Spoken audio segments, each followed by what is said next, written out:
Kahala Yahweh Shimmer Shai Bashimmer Kalkodash Brakti Yahweh Brakti Yahweh Shai. Shalom. Shalom. Double honest and LG Great Minister. Shalom. Shalom. Shalom to the elect of the 12 tribes for scattered abroad. Greetings. We call ourselves a hopeful elect because we do not know who the election are in these times.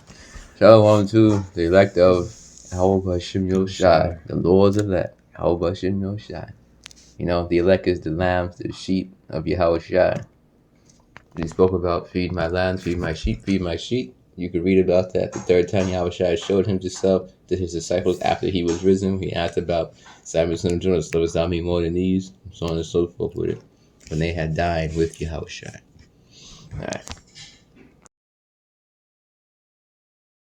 If you don't understand stablecoins, you need to, because they may make our big banks totally obsolete. Proof? JP Morgan, Wells Fargo, Citigroup, and Bank of America are teaming up for the first time ever to ward off this threat. What is a stablecoin? It's not an investment like Bitcoin. It's simply a digital dollar. You can use it to send money to anyone, anywhere in the world instantly. Say you're a US business paying a freelancer in India. Here's the current method. You send a wire from your local bank. It gets sent to a big bank in New York, then to another bank in Mumbai, and finally gets sent to the freelancer's local bank. Each bank takes a day to transact it and charges a fee. 4 days and 10% less money along the way, your freelancer's paid. Now, with stablecoin, you open an app, type in the amount, press send. They get paid in seconds with zero fees and no banks in the middle, and no concern on currency fluctuation that 5-day period. Now you see why big banks are joining the stablecoin party? They're a horse and buggy charging fees for hay and manure cleanup. Stablecoins let money move for free at the speed of an internet. Question, what does this mean for credit card companies like Visa and MasterCard that charge 2% transaction fees? And how about Bitcoin? Hit the follow, guys.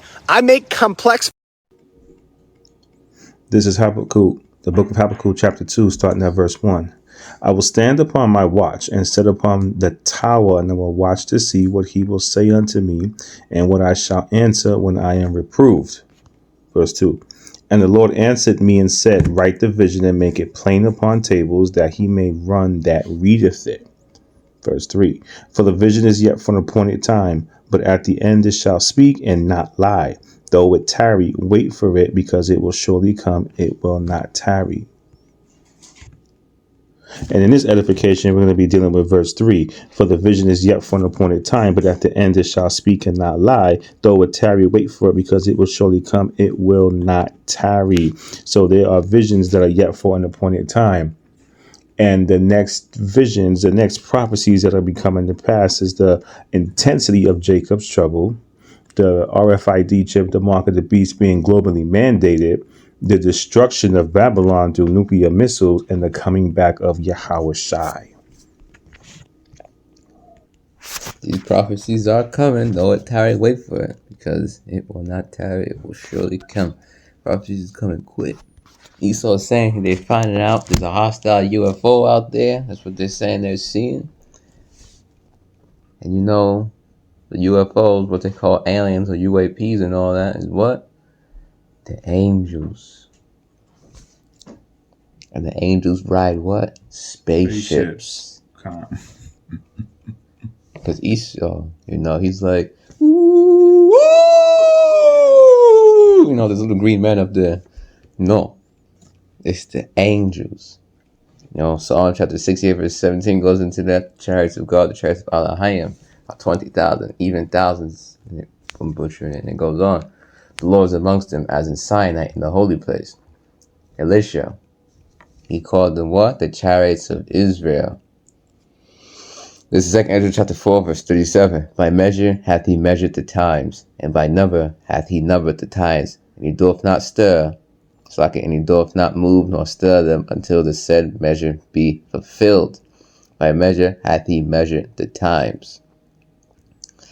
The times, the visions are measured. The visions are what? They're prophecies. And they're playing upon the tables, that he may run that readeth it. Yahweh Hashem Yahushai has his men out here with the tables, making it plain so the elect can run that readeth it. For the vision, for the prophecy, is yet for an appointed time. By measure hath he measured the times. He doth not stir, he doth not move nor stir them until the said measure be fulfilled. It is yet for an appointed time, but at the end it shall speak and not lie. Though it tarry, wait for it, because it will surely come, it will not tarry. You know, the true prophets, like, they're standing upon their watch. Yeah, teaching, right, brother? The prophecies? Cons. Me and the brothers here with the prophecies, teaching. Hopefully with the elect, me and the brother here. By faith. Yeah, by faith. For by grace are you saved through faith, and that not of yourselves is a gift of God, Yahweh Shemel Shai, not of works as any man should boast. This is Micah chapter 4, verse 8. And now, O tower of the flock, who is that? You know, the true prophets, they count as the elect. And they're upon the tower of the flock. They're on that tower. They're seeing and preaching, making the visions plain upon the tables. So out of Israel, the flock, you have the prophets on the tower. You know, you go to Habakkuk chapter 2, verse 1. I will stand upon my watch. That's the prophets. And set me upon the tower of the flock. The prophets are on that tower preaching and teaching. You even got the unicorn horn.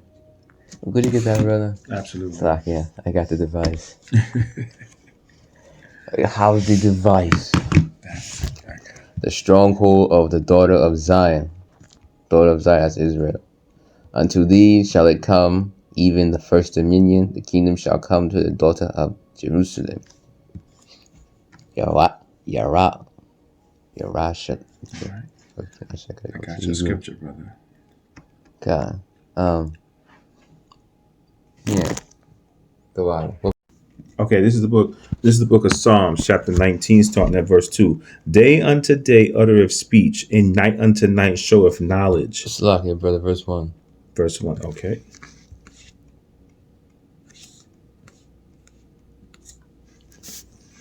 Verse 1. The heavens declare the glory of Yahweh, and the firmament showeth his handiwork. Verse 2. Day unto day uttereth speech, and night unto night showeth knowledge. Okay. All right. So, how they do that, brother? How does the sky have a big voice that it speaks and says, "Shalom, double honor to the elder GMS Great Millstone. We're gonna begin the lesson, y'all." And everybody in the sky is looking up. And that doesn't work that way. Alright, so no, they don't do that. Just to answer the question. Ooh. That's what the unicorn horn is for. Kind book of Joel chapter 39 verse 9. And that's where we're gonna go. Yeah, because if you know about how the internet works, it goes up to the satellites in, you know, the heavens and the ozone layer, and it comes back down, and it shows knowledge and all that. Different languages. Oh, verse 3. There is no speech, no language where their voice is not heard. So if you know how the internet works, it goes up, satellite, all that. You're not a giant voice from the sky. Shalom. Double honor to the elders of GMS Great Millstone. Let us begin the lesson today. You're not hearing a giant voice from the sky just doing that all day. You're not hearing that all day and all night, day unto day. Alright, Job 39 and 9. Let's get it. You got it, brother? Yes, Job 39 and verse 9. Will the unicorn be willing to serve thee or abide by thy crib? Alright, so the unicorn, that's according to internet scripture, you know, you got, what's the horn called, brother, down here? Satellite? It's not it goes to the satellite. It goes to the satellite. There's the internet. It goes to the signals. It's going to the satellite. Feed horn. So like it's a feed horn. That's what they call it. Oh. And turn that.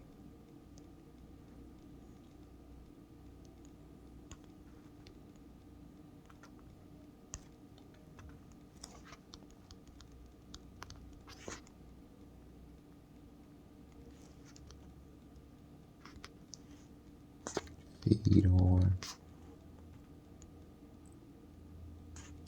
Let's see if I can get it. Here it is. I believe this is it. Yeah, this one right here. See that feed horn. And it goes up to the heavens. Like this one right here. Feed horn.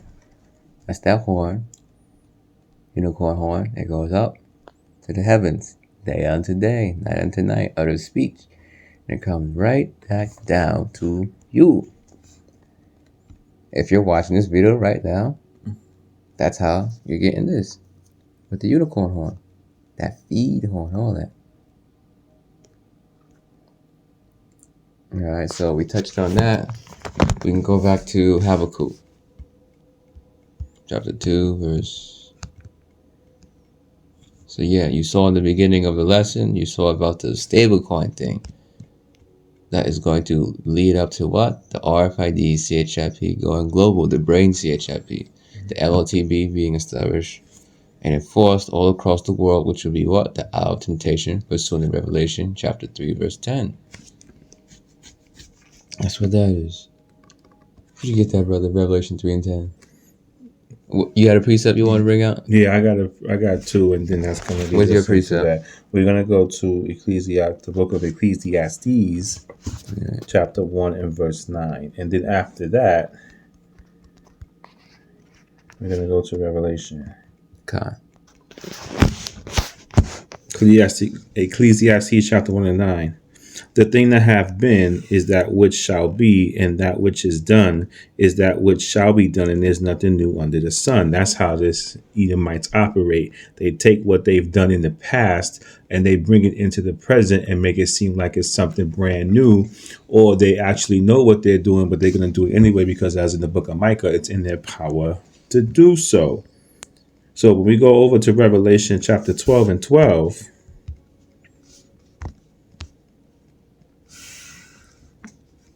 therefore rejoice, ye heavens, and ye that dwell in them. Woe to the inhabitants of the earth and of the sea, for the devil is come down unto you, having great wrath, because he knoweth that he hath but a short time.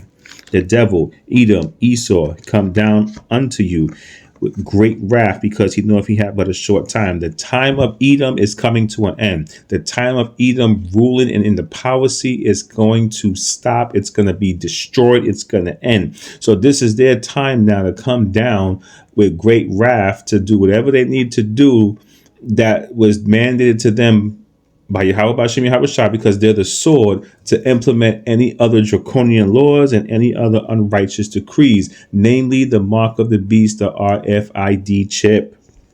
And what they're doing is they're doing things and using scare tactics that they've already done. Now, for example, alligator Alcatraz, that was already done in the past when babies were the bait for alligators, when babies were fed to alligators. Even in Egypt, when our babies were fed to the alligators, they brought that back. The prison houses, putting us in prison, gunning us in the street, shooting us in the street, using fear tactics. 2 Corinthians 2 and 11, for we are not ignorant of Satan's devices, these things that he uses against us to try to manipulate us so that we can bow down to his will and we can be dependent on Esau and not Yahweh Bashem Yahweh Shai. Now, as far as the world is concerned, the oinkamene, the world, the people in the world, the children, the children of man, the heathen, there's no chance for them. The children of the wicked, which are the Edomites, there's no chance for them either. So they are going to conform to Esau's devices. But the children of Yahweh Bashem Yahweh Shai, specifically the elect, are not going to bow. The elect are going to see right through it and continue to serve Yahweh Bashem Yahweh Shai. And in the video that you saw before the lesson, when it comes to stablecoin, all of that is being woven and webbed together to make the mark of the beast even more attractive for people to get, because all roads already led to the microchip. It's just not globally mandated, and that one of these days it's going to be globally mandated. Stablecoin is allowing a user to send money to somebody else, no matter where they are, instantly. It's already been done in Cash App and Zelle and other electronic payments where people can send and receive instantly. But instead of having to go through a third party, stablecoin will be able to be sent directly from the bank account. So you will not have to transfer money to Cash App to send to the person. You will not have to use Zelle. You will be able to use your bank to send the funds instantly. And when we're getting into buying, this is how it leads up into the mark of the beast. When we get into buying and selling, that's what they're going to be using on the microchip to process transactions, to process money transfers. But it's not going to be money. Money is going to be done away with. This fiat money is going away. This monetary money goes to the ATM machine, get $20, $50, goes to the teller. I need $1,000. All that's going to go away. It's all going to be done electronically through the chip. And now we're going to go ahead and go over to Revelation. Listen, 2 Corinthians chapter 2, verse 11. Lest Satan should get an advantage of us. We're not ignorant of his devices, as Rose going into it. And when the mark of the beast, MOTB, is enforced globally, more than likely, you are going to have people that will, buck up against it, and so on and so forth. And however many of them get put to death for bucking up against it, and tortured, and so on and so forth. But we know the elect will 100% sure not take the MOTB. The RFID, CHIP, the elect will not receive that, no matter what happens. Where do you want to go, brother? All right, now we're going to go into Revelation chapter 13, verses 16 and 17. Don't be fooled and don't be deceived with these devices of Esau. They're not making things easier for anybody. They are hurting the masses in the direction of where they want them to go, and that's to receive his mark, his chip, go into a marriage covenant with him. That's what it's about. Problem, reaction, solutions, call it. Order out of chaos. Order out of chaos is a Latin phrase for it, but the Illuminati and the Sun Tzu, the Art of War, it's in the book about in the midst of chaos, there is also opportunity. Because Esau's doing all this like he can create a better world. Jeff Bezos makes around like $308 per second, and 26 point something $1 million a day. How many homeless people do you think he could fix up with that? The Rothschilds, the Rockefellers, the Oppenheimers. If they were to all collect their money together, and Elon Musk and the rest of them, how much of the homeless do you think they could fix? Ah, yes, there's children starving in Africa and we need to help. I would think they could fix that overnight. You got millions and billions of dollars. How much money did they supposedly send to Ukraine? What if they would have sent that all to the starving people across the world? They don't care. And you can't say there's not enough money for it, because they could get choppers and stuff to go out now. They could get aircraft carriers full of food and water just sent over there. If you say, well, it's dark, the military, they got stuff for that. They got lights they can set up. When you go into the military and all that, the military, they have construction crews for people they do. They go to war, they might need a wall built to defend against the enemies. They got construction people for that kind of stuff. They could do a lot with all that money they got. They got robots they could attempt. Even though Esau's robots, like how he got it, that's not going to exist in the kingdom of heaven, because we're not going to have no left-hand robot activity like how Esau got his robot stuff, But yeah, they got the resources to, fix up people and stuff. But they don't. Even with the war going on in Ukraine, the amount of money, they could still send money to Africa because there's so much money. The earth is given to the hands of the wicked. Part of Esau's blessing was what? The dew of heaven and all that. The fatness of the earth. He has the riches of the earth. He possesses that now. The gold, the silver, the diamonds, the rubies, the emeralds, the amethysts, all that. The lands. This man's the devil. You got it, brother. All right, Revelation chapter 13, starting at verse 16. I'm going to read this in King James Version, and I'm also going to read this in the Amplified. So here's the King James. Okay. And he causeth all, both small and great, rich and poor, free and bond, to receive a mark in their right hand or in their foreheads. And we can clearly see the mark in their foreheads is Neuralink and other devices such as that. Verse 17. And that no man might buy or sell, save that he had the mark or the name of the beast or the number of his name. Now we're going to read this in the Amplified. There's a point that the Amplified is going to make that I stated about coming into a marriage covenant with Esau. Verse 16 of the Amplified. Also he compels all, the small and the great, and the rich and the poor, and the free men and the slaves, to be given a mark on their right hand or on their forehead, signifying allegiance to the beast, and that no one will be able to buy or sell except the one who has the mark, either the name of the beast or the number of his name. It's an allegiance to the beast, an allegiance to Esau, NATO, what they want to do. Think of it this way. You have a man that sees a woman and the man wants the woman. What is he going to do? He's going to woo her. And that's olden language. Charm her. Seduce. Entice her, mate. Entice. There you go. Entice. Mm-hmm. They're going to give, he'll give her earrings, jewelry, flowers, money, go on a trip, drive her home from the work. And go ahead, brother. His smooth words. Because you can do that all day and a woman says, I don't like you. Mm-hmm. Maybe she probably will, but it's the words that really get somebody. Sing them poems and sing them songs. All the words really get somebody. Mm-hmm. The other stuff will as well. And that's what Esau is doing. He's using these devices and his craftiness. Remember, the scripture says he's wiser than Daniel to woo the world to go in a certain direction. And he was given that by Yahweh Bashim Yahweh Shai, because this is the hour of temptation.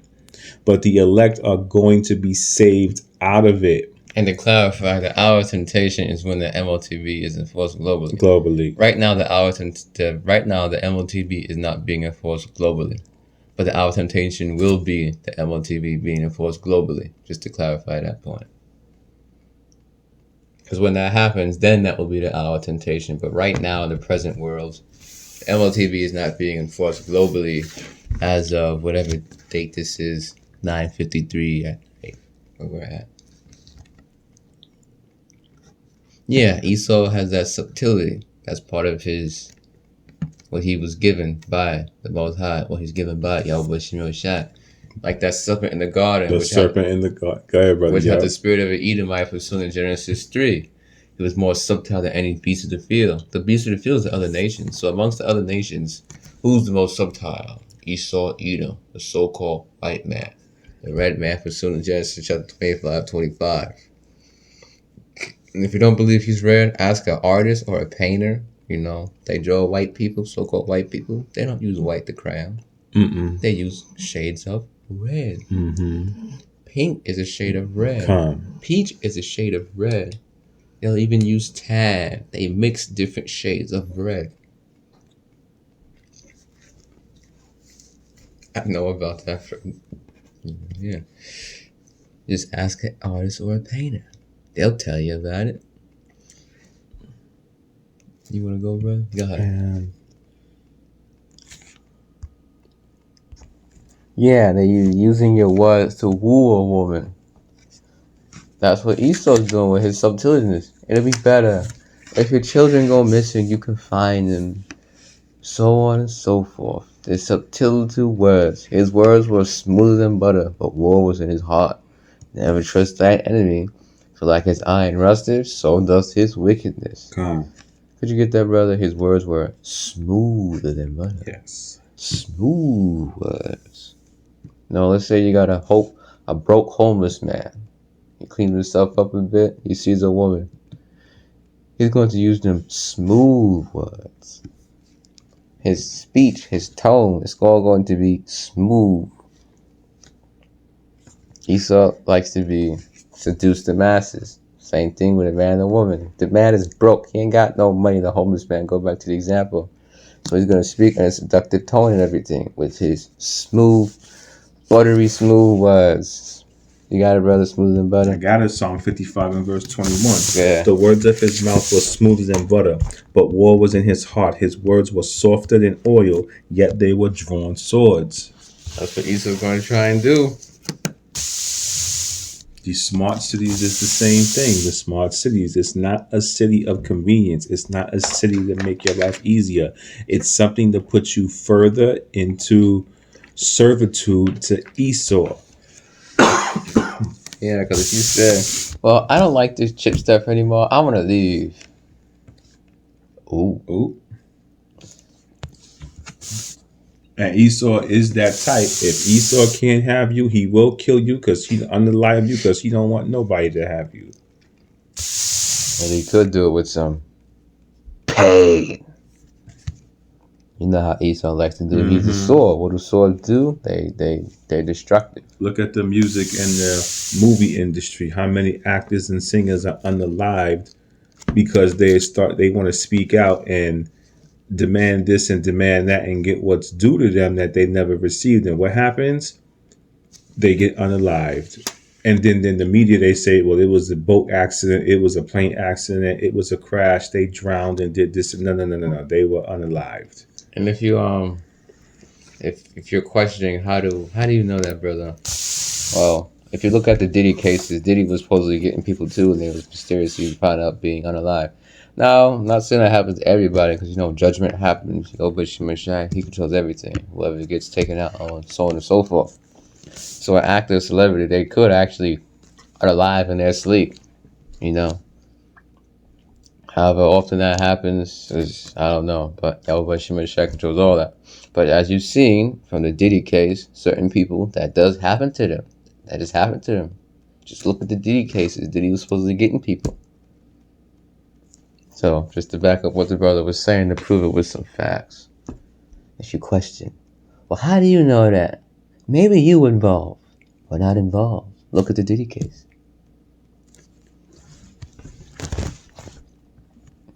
God, all right.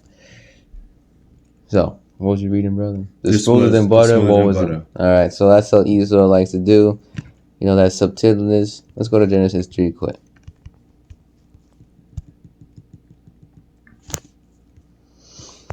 Let's get more subtitle. What's the word there for subtitle?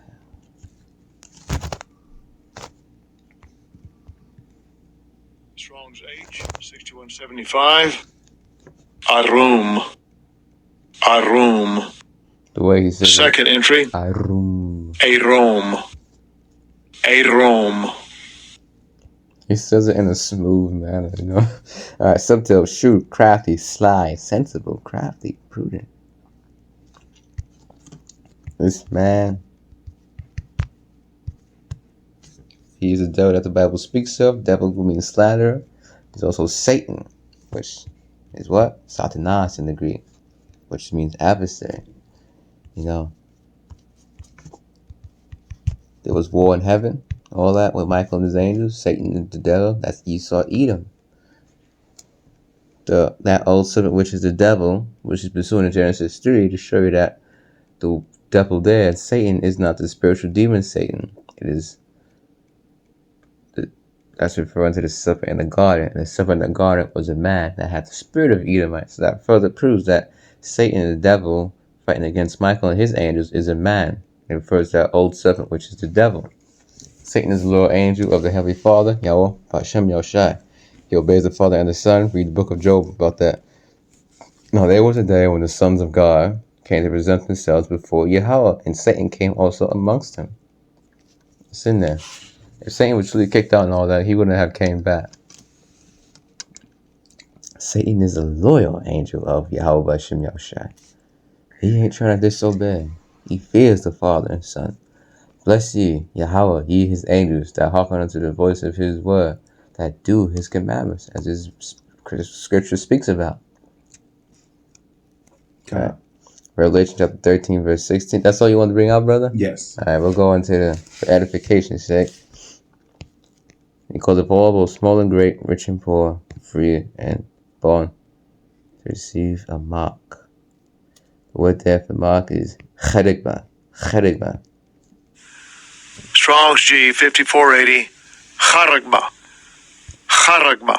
A stamp, an imprinted mark. Let's get to etymology. Strong G 5482. Charax. Charax. Strong's G 5482. Charax. Charax. A pale or stake, a palisade. What is a palisade? So, brother, is this palisade here referring to a car palisade? No. Oh, this is John the Revelator, almost more than 2,000 years ago, receiving these visions.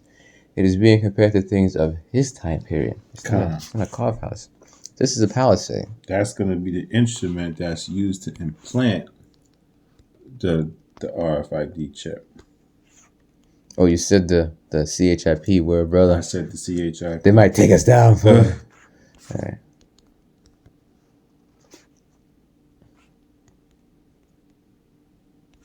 All right. Would you look at that? Look at this needle. What does that look like? What does this needle look like? Oh my, it looks like a palisade. It's a palisade. It's just a small version, but it's a palisade. Proves Mark of the Beast is a physical thing. Mark of the Beast is not sleeping with white women. And by sleep, I mean having sex with white women. That is bugged out. Completely bugged out. It's not John chapter 3 verse 16. Completely bugged out too. It's not hegemony. It's not anything else.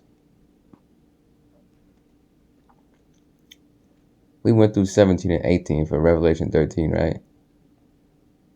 We only read 16 and 17. Nah, here goes 17 and 18, brother. Okay. And that no man might buy or sell, say that he had the mark of the mark was like it, or the name of the beast, or the number of his name. 18. Here is wisdom. Let him that hath understanding count the number of the beast, for it is the number of a man, and his number is 636. All right. 636 is what in the Greek? Khan, brother. You got it. Go ahead. I thought you was asking me. I'm following Scott. So like, yeah. No. But you was correct, brother. Chai Kasai stigma. Chai Kasai stigma. Strong G 5516. Chai Kasai stigma. Chai Kasai stigma. Brother was right. Strong's G 5516. Chai Ksai Stigma. Chai Ksai Stigma. Didn't pronounce it exactly the way he pronounced it, I think. But we still saying the same thing. All right, stigma. Strong's G 4742. Stigma. There you go. Okay. A mark pricked in or branded upon the body. To ancient Oriental usage, slaves and soldiers bore the name of the stamp or their master or commander branded or pricked, which is cut into their bodies to indicate what master or general they belonged to. And there were even some devotees who stamped themselves in this way with the token of their gods. Yeah, token not good. Alright, so this is going to get disgusting, but it was going to a marriage. What is this shape like when it comes to marriage? What consummates the marriage, brother, between a man and his wife? The sex. The act of sex. So, this hypodermic needle is shaped like what? The man's rod. Which is his Christmas tree stuff. Mm-hmm. And it does what? It puts the seed inside the woman. What does the needle put inside the person? This right here. The CHIP, the RFID CHIP. And that carries what? Information. Sperm carries what? Information. And both bring what for a virgin? Blood. If you get the RFID CHIP, that's going to be blood. Whether you get it 10 times or once. But for the virgin, for the act of sex, it's going to bring what? Blood. It's in the law. The token of her virginity. When the hymen gets cut. That's going to bring some pain. that RFID CHIP being injected into you. For many girls, the first time having vaginal sex can involve some discomfort or pain, but it's not always excruciating. You get the RFID CHIP implanted into you. This is a big needle. Wouldn't you think that would hurt, bro, this big old needle? Mm-hmm. It's going to hurt. Just like the real active sex. Except from the woman's point of view. It's going into like a marriage with Esau. And you're the woman. And the needle is the man's rod. His phallus. Yeah. Just from that point of view. Till death do you apart. Because once you take it, you can't be undone from it. Let's get that. Revelation 14, verses 9. By the way, the Christmas tree is phallus symbol. That's why I say that his Christmas tree, the man's Christmas tree. It's pagan. Learn not the way of the heathen. Jeremiah. In the book of Jeremiah mentions the Christmas tree. They're hewing it down, all that. It's pagan. All right, Revelation 14, verse 9, brother. And the third angel followed them, saying with a loud voice, if any man worship the beast and his image, and receive his mark in his forehead or in his hand. The forehead is the brain, CHIP. Neuralink is an example. Or in the hand, right hand or left hand, that is the RFID CHIP. Verses 10, brother. The same shall drink of the wine of the wrath of Yahweh, which is poured out without mixture into the cup of his indignation, and he shall be tormented with fire and brimstone in the presence of the holy angels and in the presence of the Lamb. The Lamb is Yahweh Shai. Verse 11, and the smoke of their torment ascended up forever and ever, and they have no rest day and night, who worship the beast in his image, and whosoever receiveth the mark of his name. Yeah, day nor night. He said Noah. Which is Revelation 14 and 12. Here is the patience of the saints. Here are they that keep the commandments of Yahweh and the faith of Yahweh Shai. Take it, you're doomed. That's it. So, brother, if a woman gets with a man, and she's already mad. If a woman gets with a man, has sex with him, can she undo the marriage? No. Oh, so she's permanently married? She's permanently married to him. Oh, wow. So if you take this RFID CHIP, you're stuck with this man with that marriage. You can't undo it. Come. Man. All right, so for you wacky-tacky Christians out there, fire and brimstone, the presence of holy angels, forever and ever. If you think there's everlasting hell, let's get it. Jonah 2, and this is almost wrapping up. Just gonna prove ain't no everlasting hell. Then Jonah prayed unto the Lord his power Yahweh out of the fish's belly. Yep, all caps there is Lord, for Lord is Yahweh. And said, I cried by reason of mine affliction unto the Lord Yahweh, and he heard me out of the belly of hell. Cried I, and thou heardest my voice. So Jonah's like, I'm in the belly of hell. But where was he? Verse 1 tells you where he was. What's it say, brother? Then Jonah prayed unto the Lord his power Yahweh out of the fish's belly. So he was in the fish's belly. But he's saying he's in hell. The belly of hell. Hell is a condition. This proves right here. Hell is a condition. You got hellish conditions. Let's prove hell is the grave. Because hell is a condition or the grave. The sorrows of death compass me. This is going in Psalm 18. Alright, Psalm 18:4. In the book of Psalms, it also speaks about, though I make my bed in hell, behold, thou art there. Ah, yes, you can make a bed with screaming people on fire. You will be on fire too. How you gonna make a bed while you're on fire? You couldn't. Hell is the grave or a condition. This is Psalm chapter 18, verse 4. The sorrows of death compassed me, and the floods of ungodly men made me afraid. The sorrows of hell compassed me about. The snares of death prevented me. The sorrows of death, the sorrows of hell. King David could have died. Could you get a phone charger, bro? The sorrows of death compassed me about, the sorrows of hell. So was King David out there fighting, and he saw the ground open up around him, and he saw Satan saying, "Today you will be with me in torments"? No, he could have died in the midst of battle. It was a fierce battle. The sorrows of death, the sorrows of hell. Sorrows, death. Look at the Hebrew there. The cha and the ba, the la and the ya. The cha and the ba and the la and the ya. One was death and then one was hell, the grave. King David could have died. It was a fierce battle. And King David had spiritual powers. That was a fierce battle. You got anything else you want to bring out, brother? No, brother, that was all for me. That was The water for the charger.